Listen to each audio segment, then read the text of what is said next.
Sorry sir. ಇಲ್ಲಿ ಯಾರ್ದು phone ಅಂತ ಕೇಳ್ಬೋದಾ? ನಮ್ಮ ಮಾವನವರು ಫೋನ್ ಮಾಡಿದ್ರು ಸರ್.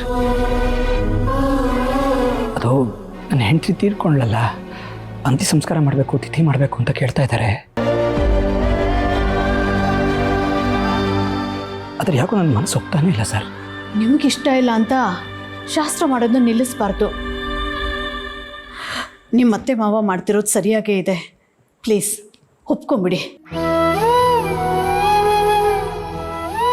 ಅದನ್ನು ಅರ್ಥ ಮಾಡಿಕೊಂಡೆ ಈಗ ಒಪ್ಕೊಂಡಿದ್ದೀನಮ್ಮ. ಜಯಂತ್ ಅವರೇ, ವಿಷಯ ಕೇಳಿ ನಮಗೆ ಇಷ್ಟೊಂದು ದುಃಖ ಸಂಕಟ ಆಗ್ತಿದೆ ಅಂದರೆ ಇನ್ನು ನಿಮಗೆ ಹೆತ್ತವ್ರಿಗೆ ಎಷ್ಟು ಸಂಕಟ ಆಗ್ತಿರ್ಬೇಡ. ನಿಮ್ಗೇನೂ ಅಭ್ಯಂತರ ಇಲ್ಲ ಅಂದರೆ ನಿಮ್ಮ ಅತ್ತೆ ಮಾವನ ಜೊತೆ ನಾನು 2 ಸಮಾಧಾನದ ಮಾತಾಡ್ಬೋದಾ? ಖಂಡಿತ ಸರ್. ನಿಮ್ಮ ಜೊತೆ 2 ಮಾತಾಡೋದ್ರಿಂದ ಅವ್ರಿಗೂ ಸ್ವಲ್ಪ ಸಮಾಧಾನ ಆಗುತ್ತೆ ಅನ್ನೋದಾದರೆ. ಒಂದು ನಿಮಿಷ.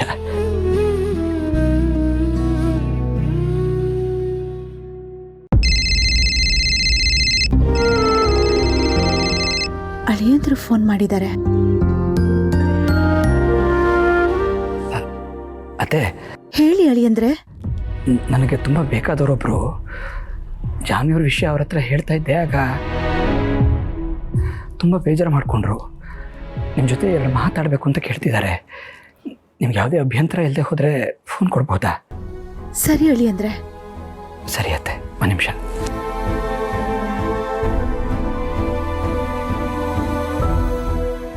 ನಮಸ್ಕಾರ ಅಮ್ಮ. ಜೀವನದಲ್ಲಿ ಯಾರ ಮುಖದರ್ಶನ ಮಾಡಬಾರ್ದು ಅಂತ ಅನ್ಕೊಂಡಿದ್ನೋ ಅವು ಮತ್ತೆ ಮತ್ತೆ ಅಡ್ಡ ಬರ್ತವೆ, ದರಿದ್ರದವು. ನಾನು ನರಸಿಂಹ ಅಂತ, ತುಮಕೂರಿಂದ. ಜಯಂತ್ ಅವರು ನಮ್ಗೆ ತುಂಬ ಬೇಕಾದವರು.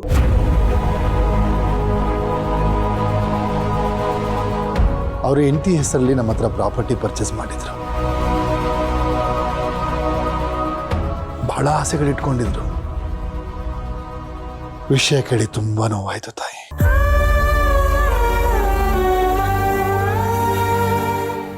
ನಮ್ಮನ್ಸ್ಗೆ ಇಷ್ಟೊಂದು ನೋವು ಸಂಕಟ ಆಗ್ತಿದೆ ಅಂದರೆ ನಿಮಗೆ ಜಯಂತ್ ಅವ್ರಿಗೆ ಎಷ್ಟು ನೋವಾಗ್ತಿದೆ ಅಂತ ನಾನು ಅರ್ಥ ಮಾಡ್ಕೊಳ್ಬಲ್ಲೆ.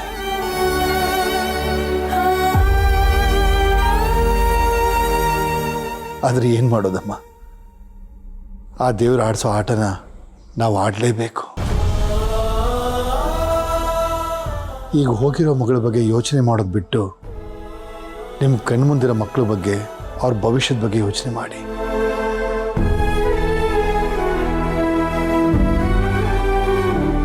ನಿಮ್ಮ ಮಗಳು ನಿಮ್ಮನ್ನು ಬಿಟ್ಟು ಎಲ್ಲೂ ಹೋಗಿಲ್ಲ.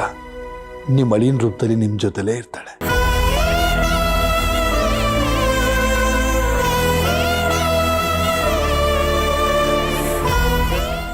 ನಾನು ಇಷ್ಟೊಂದು ಮಾತಾಡ್ತಾ ಇದ್ರು ನೀವೇನೂ ಮಾತಾಡೋಕ್ಕಾಗ್ತಿಲ್ಲ ಅಂದರೆ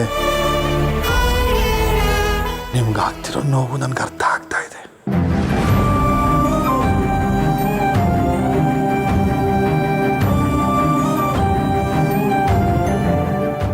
ಸಮಾಧಾನ ಮಾಡ್ಕೊಳ್ಳಿ.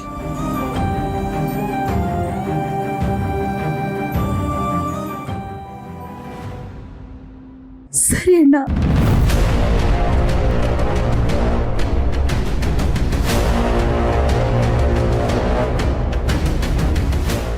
ಅಣ್ಣನ ಕ್ಷಮಿಸಿ ಅಣ್ಣ, ಬಾಯಿ ತಪ್ಪಿ ಅಣ್ಣ ಅಂದ್ಬಿಟ್ಟೆ. ಏನೂ ತಪ್ಪಿಲ್ಲಮ್ಮ, ನಾನು ನಿನ್ಗೊಂಥರ ಅಣ್ಣನೇ.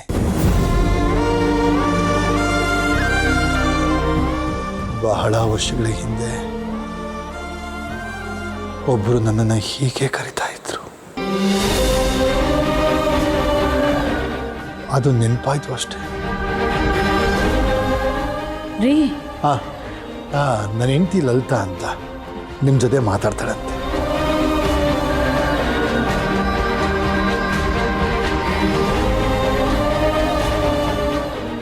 ನೋಡಿ, ಸ್ವಂತದವರಿಂದ ದೂರ ಆಗೋದು, ನಮ್ಮ ಕಣ್ಮುಂದೆನೇ ಹೆತ್ತ ಮಕ್ಕಳನ್ನ ಕಳ್ಕೊಳ್ಳೋದು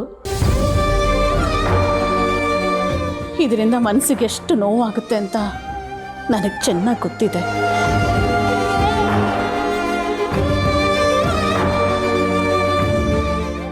ಈಗ ನೀವು ಉಳಿದವ್ರಿಗೋಸ್ಕರನಾದರೂ ನಿಮಗೆ ಬಂದಿರೋ ಕಷ್ಟನ ಸಹಿಸ್ಕೋಬೇಕಾಗುತ್ತೆ.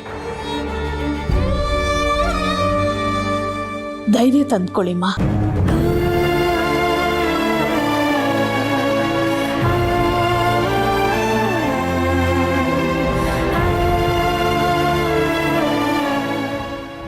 ಸರಿ ಅತ್ತೆ. ಸರಿ ಹೇಳಿ ಅಂದ್ರೆ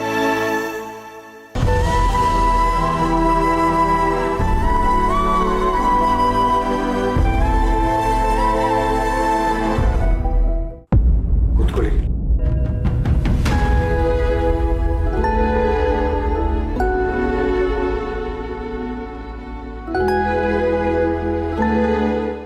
ನಿಮ್ಮ ಅತ್ತೆಯವ್ರ ಜೊತೆ ಮಾತಾಡ್ತಿದ್ರೆ ಗೊತ್ತಾಗುತ್ತೆ ಅವ್ರಿಗೆಷ್ಟು ನೋವಾಗಿದೆ ಅಂತ. ನೀವೆಷ್ಟು ಒಳ್ಳೆಯವರು, ಎಷ್ಟು ಕನಸುಗಳನ್ನ ಇಟ್ಕೊಂಡಿದ್ರಿ. ನಿಮ್ಮಂಥವ್ರಿಗೆ ಆ ದೇವ್ರು ಹೀಗೆ ಮಾಡ್ತಾನೆ ಅಂದರೆ ನನ್ನ ಕೈಲಿ ನಂಬೋಕೆ ಆಗ್ತಿಲ್ಲ.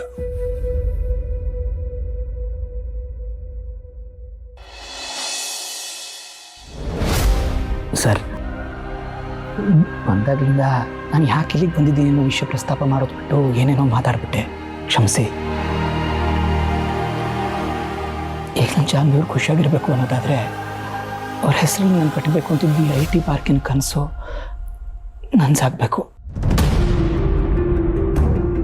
ಅವ್ರು ಬದುಕಿದ್ದಾಗ ಇದನ್ನು ನೋಡಿ ಎಷ್ಟು ಖುಷಿ ಪಡ್ತಿದ್ರೋ ಈಗಲೂ ಅಷ್ಟೇ ಖುಷಿ ಪಡಬೇಕು ಅನ್ನೋದು ನನ್ನ ಆಸೆ. ಈಗ ಈ ಕನಸು ನನ್ಸಾಗಬೇಕು ಅಂದರೆ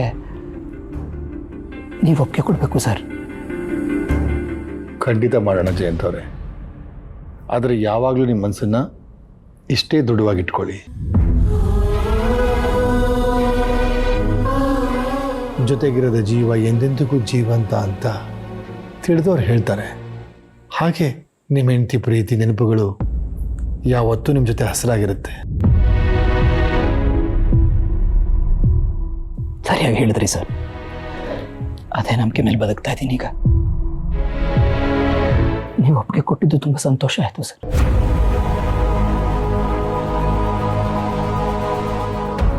ನಾನು ಬರ್ತೀನಮ್ಮ. ನಿಮ್ಮ ಆರೋಗ್ಯದ ಕಡೆ ಗಮನ ಕೊಡಿ.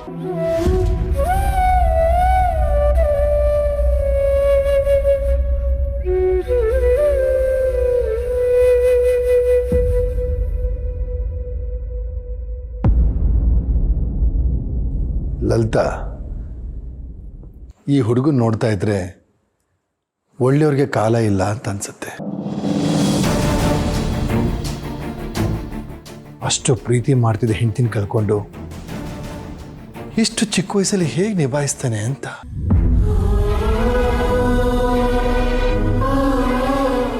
ಇಷ್ಟು ಚಿಕ್ಕ ವಯಸ್ಸಿಗೆ ಆ ಹುಡುಗಿ ಜೀವನ ಮುಗ್ದೋಯ್ತು ಅಂತ ನೆನೆಸ್ಕೊಂಡ್ರೆ ಮನ್ಸಿಗೆ ತುಂಬ ಬೇಜಾರಾಗುತ್ತೆ ರೀ. ನಮ್ಮ ಕೈಲಿ ಏನೂ ಇಲ್ವಲ್ಲ ಲಲಿತಾ. ಈ ಜೀವನ ಭಗವಂತನ ಭಿಕ್ಷೆ. ಅವನು ಬಾಂದಾಗ ಹೋಗ್ತಿರ್ಬೇಕು ಅಷ್ಟೇ. ಎಲ್ಲ ವಿಧಿಯಾಟ.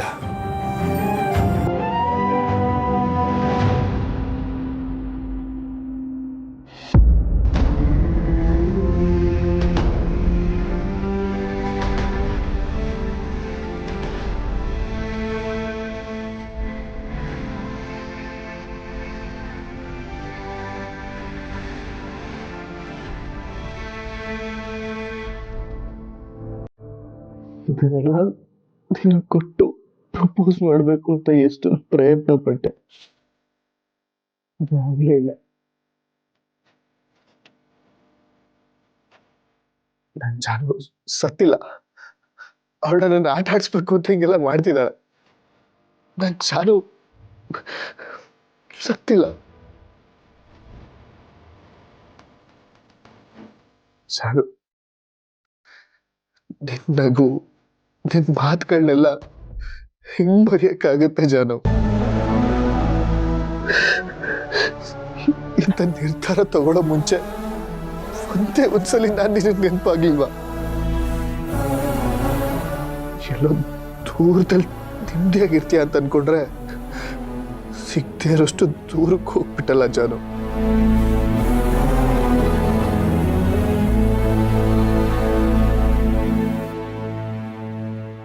ನಾನು ಇದನ್ನೆಲ್ಲ ನಂಬಲ್ಲ. ಜಾನು ಎಲ್ಲ ಒಂದ್ ಕಡೆ ಇರ್ತಾಳೆ, ಅವಳು ಸತ್ತಿರಕ್ಕೆ ಚಾನ್ಸೇ ಇಲ್ಲ.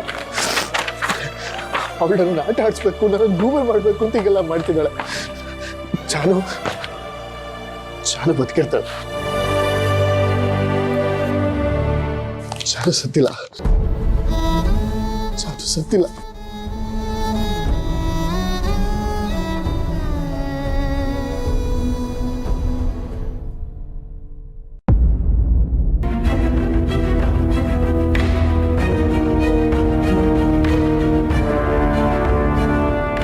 ಮಾವ,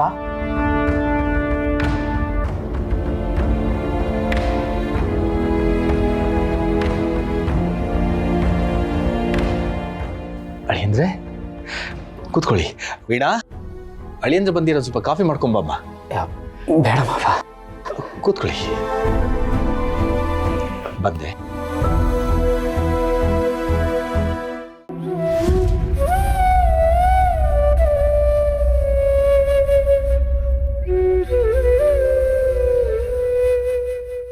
ಜಯಂತ್ ಅವರೇ, ನಮಸ್ತೆ.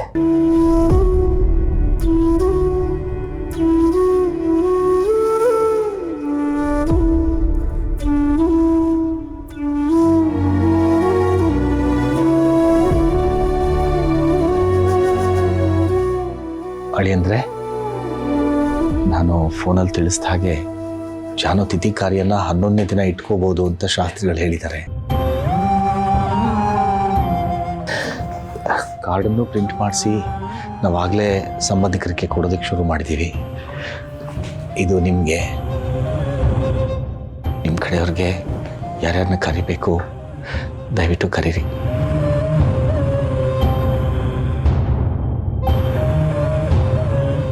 ಕಾರ್ಯಕ್ರಮದ ದಿನ ಬೆಳಗ್ಗೆನೆ ಬಂದ್ಬಿಡಿ. ಮಾವ,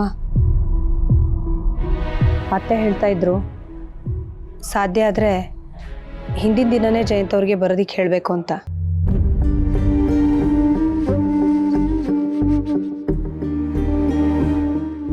ಸರಿ ಮಾವ, ನಾನು ಬರ್ತೀನಿ.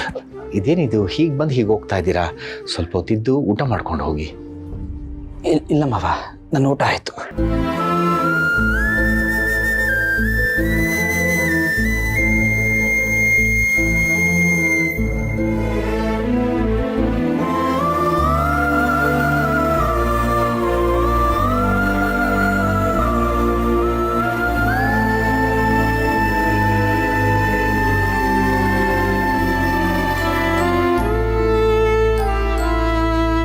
ನಾನು ಬರ್ತೀನಿ ಮಾವ. ಅಳಿಯಂದ್ರೆ,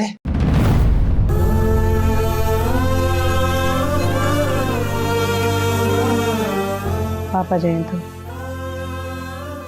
ಜಾನುವಿನ ಕಳ್ಕೊಂಡ್ಮೇಲೆ ತುಂಬ ಸೊರಗೋಗಿದ್ದಾರೆ. ಹೌದಮ್ಮ, ಅಳಿಯಂದ್ರು ನಮ್ಮ ಜಾನುನ ಯಾವಾಗಲೂ ಚಿನ್ನು ಮರಿ ಅಂತ ಅಷ್ಟು ಪ್ರೀತಿಸ್ತಾ ಇದ್ರು. ಚಿನ್ನು ಮರಿನೇ ಇಲ್ಲ. ನಮ್ಮನೇಲಾದ್ರೂ ದುಃಖ ತೋಡ್ಕೊಳ್ಳೋಕೆ ಒಬ್ರಲ್ಲ ಒಬ್ರು ಇರ್ತೀವಿ. ಅವ್ರ ಮನೇಲಿ ಯಾರಿದ್ದಾರೆ? ಅಷ್ಟು ವಿಶಾಲವಾದ ಮನೆ. ಜಾನು ಇಲ್ಲದೆ ಬೇಕೋ ಅನ್ನಿಸ್ತಿರುತ್ತೆ. ಪಾಪ ಒಬ್ಬರೇ ಇರ್ತಾರಲ್ಲ, ಜಾನು ನೆನಪು ಕಾಡ್ತಾ ಇರುತ್ತೆ. ಅವ್ರು ನೋಡಿದ್ರೆ ಪಾಪ ಅನ್ಸುತ್ತಮ್ಮ.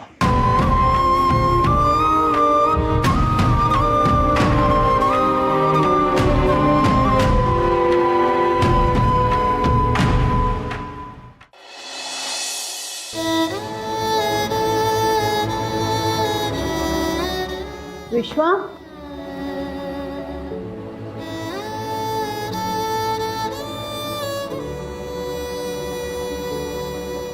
ವಿಶ್ವ,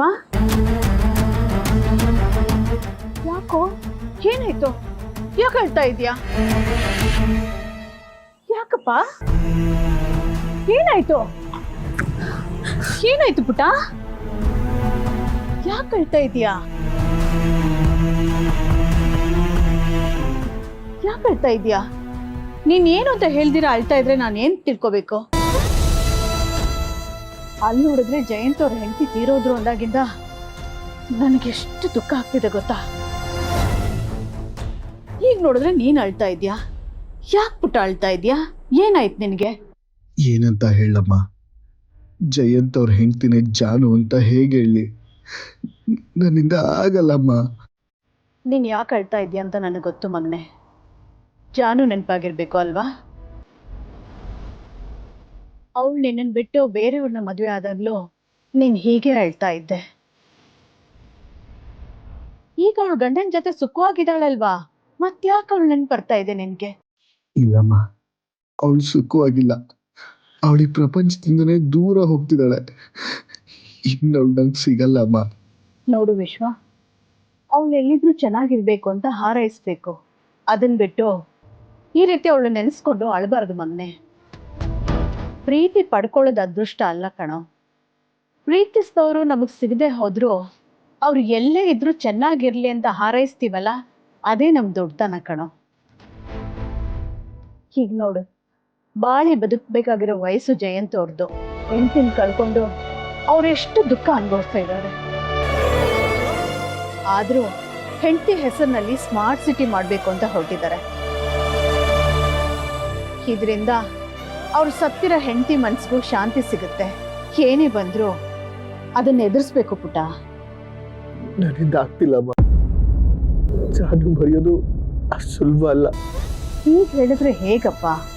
ಅವಳು ಇನ್ನೂ ನಿನ್ನ ನೆನ್ಪು ಮಾಡ್ಕೊಂಡು ಅಳ್ತಾ ಕೂತಿದ್ದಾಳೇನಾ? ಅವಳಿದ್ರೆ ಅಲ್ವೇಲಮ್ಮ ನೆನಪು ಮಾಡ್ಕೊಳ್ಳೋದು. ಏನು ಹೇಳ್ತಾ ಇದೀಯಾ?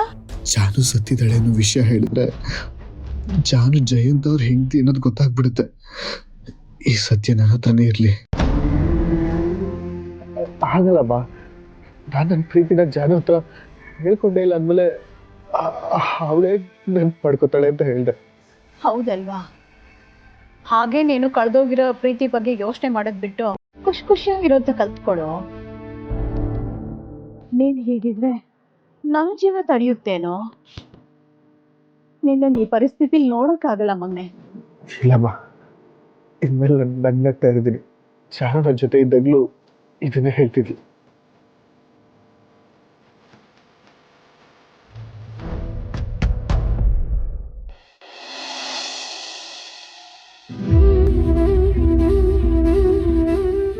ಸೋ ಸಾರಿ ಚಿನ್ನು ಮರಿ. ನಿಮ್ಮ ಮನೆಯವ್ರು ಯಾರು ನನ್ನ ಮಾತನ್ನು ನಂಬಕ್ಕೆ ತಯಾರಿಲ್ಲ.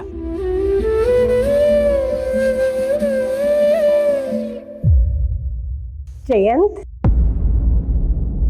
ಶಾಂತಮ್ಮ, ಇದೇನಿದು ಇವತ್ತೇ ಬಂದ್ಬಿಟ್ಟಿದ್ದೀರಾ? ನಾನು ಹೇಳಿದ್ನಲ್ಲಪ್ಪ, ಗಂಡಿನ ಕಡೆಯವರು ಬಂದು ಹೋದ ತಕ್ಷಣ ಬಂದ್ಬಿಡ್ತೀನಿ ಅಂತ. ಅದೊಂದೇ ನೀನೊಬ್ಬನೇ ಇಲ್ಲಿದೀಯಾ. ನಿನ್ನ ಒಂಟಿಯಾಗಿ ಬಿಡೋದಕ್ಕೆ ನನಗೂ ಇಷ್ಟ ಇಲ್ಲ, ಅದಕ್ಕೆ ಬಂದ್ಬಿಟ್ಟೆ. Thank you Shantamma. ಅಂದಾಗೆ ಹುಡುಗ ಹೇಗಿದ್ದಾನೆ, ಏನು ಮಾಡ್ಕೊಂಡಿದ್ದಾನೆ? ಹುಡುಗ ತುಂಬಾ ಚೆನ್ನಾಗಿದ್ದಾನೆ, ಇಂಜಿನಿಯರಿಂಗ್ ಮಾಡ್ಕೊಂಡಿದ್ದಾನಂತೆ. ಹುಡುಗ ಹುಡುಗಿ ಇಬ್ರು ಮೆಚ್ಕೊಂಡಿದ್ದಾರೆ. ಅವ್ರ ತಂದೆ ತಾಯಿ ನನ್ನ ಮಗಳನ್ನ ಮನಸ್ಪೂರ್ವಕವಾಗಿ ಒಪ್ಕೊಂಡಿದ್ದಾರೆ. ಮದುವೆ ಯಾವಾಗ ಮಾಡ್ಕೊಡ್ತೀರಾ ಅಂತ ಕೇಳ್ತಿದ್ರು. ತುಂಬ ಸಂತೋಷ ಶಾಂತಮ್ಮ. ಆದರೆ ಮದುವೆ ಅಂದಾಗ ದುಡ್ಕೋದು ಸರಿಯಲ್ಲ ಅನ್ಸುತ್ತೆ. ಇನ್ನೊಂದೆರಡು ಕಡೆ ಗಂಡಿನ ಬಗ್ಗೆ ವಿಚಾರಿಸಿ ಆಮೇಲೆ ಮುಂದುವರಿರಿ. ಎಲ್ಲರೂ ನಿನ್ ತರನೇ ಇರಲ್ಲಪ್ಪ. ನಿನ್ ಹೆಂಡತಿ ಕಡೆಯವರು ನಿನ್ ಬಗ್ಗೆ ವಿಚಾರಿಸಿದ್ರೆ ಅವಳ ನಿನಗೆ ಕೊಟ್ಟು ಮದುವೆನೇ ಮಾಡ್ತಿರ್ಲಿಲ್ಲ. ಸರಿನಪ್ಪ, ನೀನು ಹೇಳ್ದಾಗೆ ವಿಚಾರಿಸಿ ಮುಂದುವರಿತೀನಿ.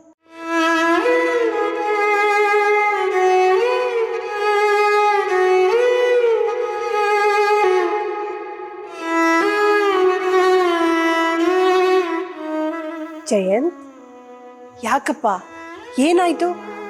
ಸಪ್ಪಗಿದೆಯಾ? ನೋಡಿ ಶಾಂತಮ್ಮ, ಜಾನ್ ಇವ್ರು ತಿಥಿ ಮಾಡಕ್ಕೆ ಹೊರಟಿದ್ದಾರೆ. ಅಲ್ಲ, ನನ್ನ ಜಾನ್ ಇವ್ರು ಸತ್ತಿಲ್ಲ, ಅವ್ರು ಇಲ್ಲೇ ಇದ್ದಾರೆ ಅಂತ ನಾನು ಎಷ್ಟು ಸಲ ಹೇಳಿದ್ರು ಅವ್ರ ಮನೆಯವ್ರು ನನ್ನ ಮಾತು ನಂಬಕ್ಕೆ ಇಲ್ಲ ಶಾಂತಮ್ಮ. ಮಾತಾಡ್ತಿರೋ ರೀತಿ ನೋಡಿದ್ರೆ ಯಾವಾಗ ಜಾನ್ವಿ ಅವರು ಸತ್ತು ಹೋಗ್ತಾರೋ ಅಂತ ಕಾಯ್ತಿದ್ರು ಅನ್ನಿಸ್ತಾ ಇದೆ. ಅಯ್ಯಯ್ಯೋ ಬಿಡ್ತು ಅನ್ನಪ್ಪ. ಯಾವ ತಂದೆ ತಾಯಿಯು ತಮ್ಮ ಕಣ್ಮುಂದೆ ಮಕ್ಕಳು ಸಾಯ್ಲಿ ಅಂತ ಬಯಸೋದಿಲ್ಲ. ಏನೋ ಅವ್ರ ಆತ್ಮಕ್ಕೆ ಶಾಂತಿ ಸಿಗುತ್ತೆ ಅಂತ ಈ ಕಾರ್ಯ ಮಾಡ್ತಿರ್ತಾರೆ. ಇರು, ಕಾಫಿ ತರ್ತೀನಿ. ಆದ್ರೆ ನನ್ನ ಮಾತನ್ನ ಯಾಕೆ ನಂಬ್ತಾ ಇಲ್ಲ ಶಾಂತಮ್ಮ? ಚಿನ್ನಮರಿ, ನಿಮಗೆ ಗೊತ್ತಲ್ವಾ ನಾನು ನಿಮ್ಮನ್ನು ಹುಡ್ಕೋ ಪ್ರಯತ್ನ ಮಾಡ್ತಿದ್ದೀನಿ ಅಂತ. ನೋಡಿ, ನಿಮ್ಮ ನನ್ನ ಬಿಟ್ಟು ಹೋಗಿಲ್ಲ, ಬಂದೇ ಬರ್ತೀರ ನನಗೆ ಗೊತ್ತು. ಶಾಂತಮ್ಮ, ಈಗ ಜಾನ್ವಿ ಅವ್ರ ದೇಹ ಸಿಗದೆ ಇವ್ರ ತಿಥಿ ಹೇಗೆ ಮಾಡ್ತಾರೆ? ನನಗಿದು ಯಾಕೋ ಸರಿ ಹೋಗ್ತಿಲ್ಲ. ನೋಡಪ್ಪ, ಅವ್ರ ನಂಬಿಕೆ ಅವ್ರಿಗೆ, ನಿನ್ನ ನಂಬಿಕೆ ನಿನಗೆ. ನಿನಗಿಷ್ಟ ಇಲ್ಲದೆ ಹೋದ್ರೂ ಅವ್ರ ನಂಬಿಕೆಗೋಸ್ಕರ ನೀನು ಇದನ್ನು ಒಪ್ಕೊಳ್ಳೇಬೇಕು. ತಗೋ, ಕಾಫಿ ಕುಡಿ.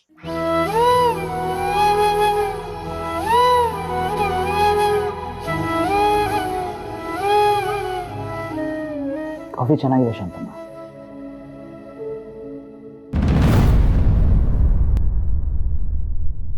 ಶಾಂತಮ್ಮ, ಇವತ್ತು ಬೆಳಗ್ಗೆ ನಾನೊಬ್ಬರ ಮನೆಗೆ ಹೋಗಿದ್ದೆ. ಹೀಗೆ ಎಲ್ಲೋ ಕಾಫಿ ಕೊಟ್ಟರು. ಕಾಫಿ ಕೊಡಿದ ತಕ್ಷಣ ಜಾನ್ವಿ ಅವರೇ ನನ್ನ ಚಿನ್ನು ಮರಿನೇ ಕಾಫಿ ಮಾಡಿದ್ದಾರೆ ಅಂತ ಅನಿಸ್ಬಿಡ್ತು. ಯಾವಾಗಲೂ ಅವಳ ನೆನಪಲ್ಲೇ ಇರ್ತೀಯಲ್ಲ, ಅದಕ್ಕೆ ಹೀಗಾಗತ್ತೆ. ಇರ್ಲಿ, ಮೊದಲು ಕಾಫಿ ಕುಡಿ.